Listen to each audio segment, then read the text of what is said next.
बड़े चैनल वाले कोई भी यहाँ पर नहीं आया कि 24 में हम आपको बताएंगे पूर्व सैनिकों की ताकत क्या होती है। भुखमरी समझ लो, हमारी भुखमरी है ये। गोदी मीडिया है और बिकी हुई है। ये देख लो, कभी कहीं पे भी कोई पूर्व सैनिक या सैनिक किसी भी धरने प्रदर्शन में नहीं आई। जैसे बॉर्डर में जाता प्रधानमंत्री जाते हैं वहाँ पे मिठाई खिलाते हैं और बहुत दिखावा कर रहे हैं।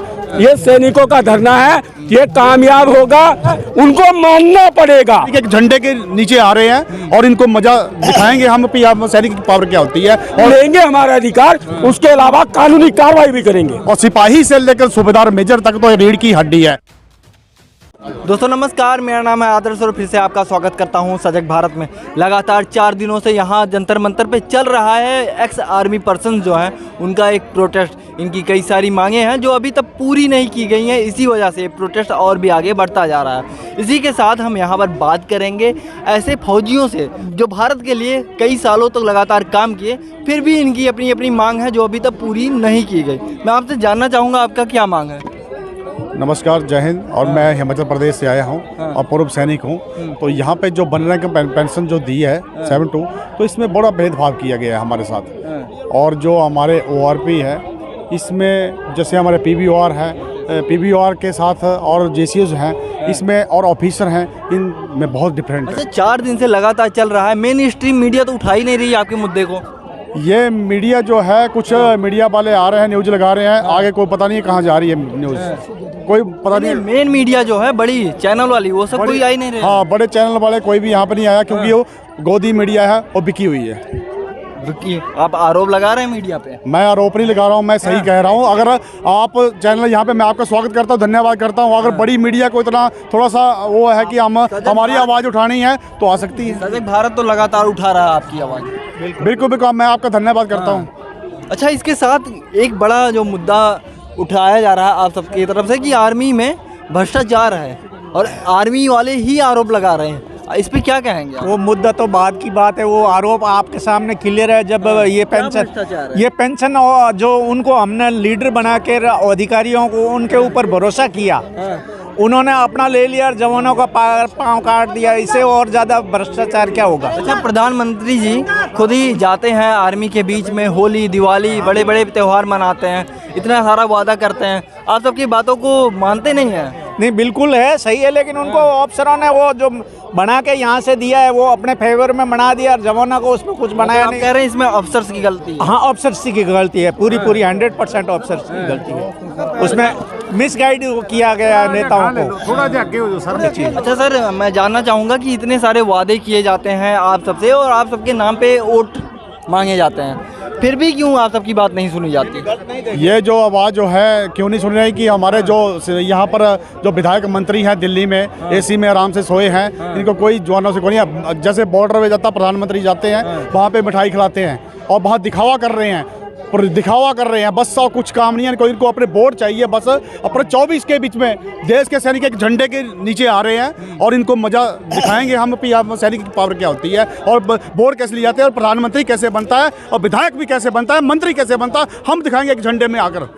अच्छा, आर्मी को कहा जा रहा है कि जो मेन सिपाही होते हैं जिसकी वजह से आर्मी आज खड़ी है, मजबूत है, ढाल है एक तरीके से, लेकिन फिर भी उनके साथ ऐसा डिस्क्रिमिनेशन होना ये कहाँ तक सही है? ये तो गलत है। और देश का जो सिपाही है और सिपाही से लेकर सूबेदार मेजर तक तो रीढ़ की हड्डी है। अगर रीढ़ की हड्डी को आप तोड़ देंगे तो आगे क्या बचेगा?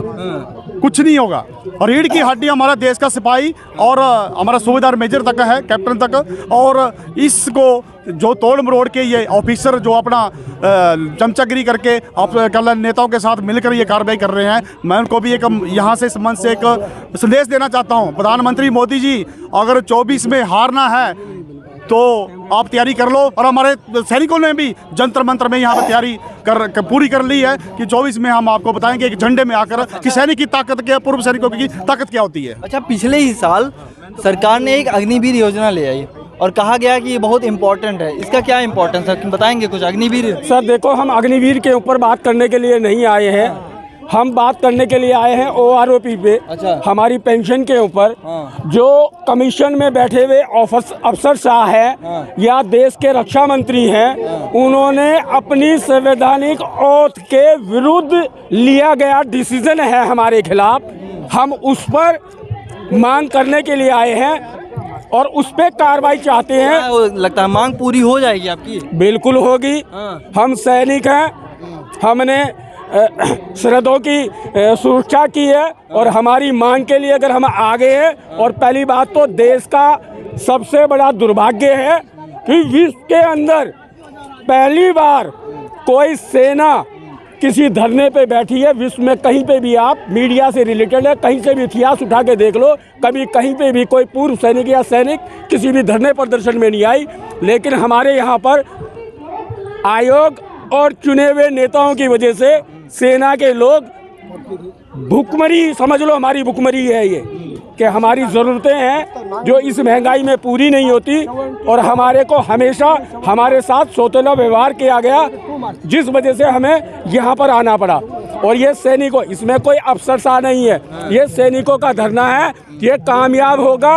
और हम सैनिक ही किसान हैं, हम 34-35 साल की उम्र में पेंशन आ जाते हैं और हमारा धरना भी सक्सेसफुल होगा, कहीं लंबा नहीं जाएगा। वो इस चीज़ को भूल जाएं और हम कामयाब होंगे और हम हमारी पेंशन। जय जवान जय किसान की बात की जाती है, फिर जवान और किसान सब ऐसा क्यों हो रहा है कि प्रोटेस्ट करना पड़ रहा है इनको? सर, किसान भी हम हैं और जवान भी हम हैं। हमारे ही परिवार के लोग हम आने के बाद में किसानी कर रहे हैं और हम भी रिटायरमेंट में कम उम्र में आने के बाद में किसानी ही करते हैं। तो हम किसान भी हैं और जवान भी हैं। अच्छा, एक चीज़ और कहा जाता है कि किसान के बच्चे ही आर्मी में जाते हैं। बिल्कुल, नेताओं के नहीं जाते। बिल्कुल आपको भी ऐसा लगता है? जाते ही हमारे बच्चे हैं। हाँ। हम लोगों को देश से, सरहदों से प्यार है और हम लोग, और आज तक कोई भी सरकार, जैसे रोजगार की बात की जाती है, हम किसान अगर हमारी खेती में रोजगार के अवसर पैदा नहीं करेंगे, इस देश का प्रधानमंत्री सीट पे बैठकर कोई भी रोजगार का साधन पैदा नहीं कर सकता। कोई इंडस्ट्री लाने से रोजगार के साधन नहीं हो जाते, वो इंडस्ट्री लाते हैं घोटाला करने के लिए और देश को बर्बाद करने के लिए, देश के पैसों को बर्बाद करने के लिए। हमारा सबसे पहला मुद्दा है हमारी OROP का। हमें OROP, हमारे एक सम्मान फार्मूला ही गलत बना दिया। सबको क्लियर दिख रहा है कि 57 और 81 इतना डिफरेंस क्या? अंधी और बहरी सरकार है, अंधी और बहरी कमीशन है। उन्होंने अपनी औत के खिलाफ संवैधानिक प्रक्रिया का उल्लंघन करते हुए की गई कार्रवाई है, उनको मानना पड़ेगा। मानना पड़ेगा? मानना पड़ेगा। नहीं मानेंगे तो सर FIR दर्ज भी होंगी उन पे। उन्होंने संवैधानिक औत का उल्लंघन किया है, संवैधानिक औत का उल्लंघन किया है, FIR दर्ज होगी और होगी, हमारा अधिकार है। कार्रवाई करेंगे, उनके खिलाफ कार्रवाई करेंगे। तो मना कर ही रहेंगे आप? अरे मरने के बाद भी उन्होंने जो संवैधानिक प्रक्रिया, संविधान की औत का उल्लंघन किया, उसके खिलाफ कार्रवाई भी करेंगे। मांग तो माननी पड़ेगी, हम लेंगे हमारा अधिकार, उसके अलावा कानूनी कार्रवाई भी करेंगे।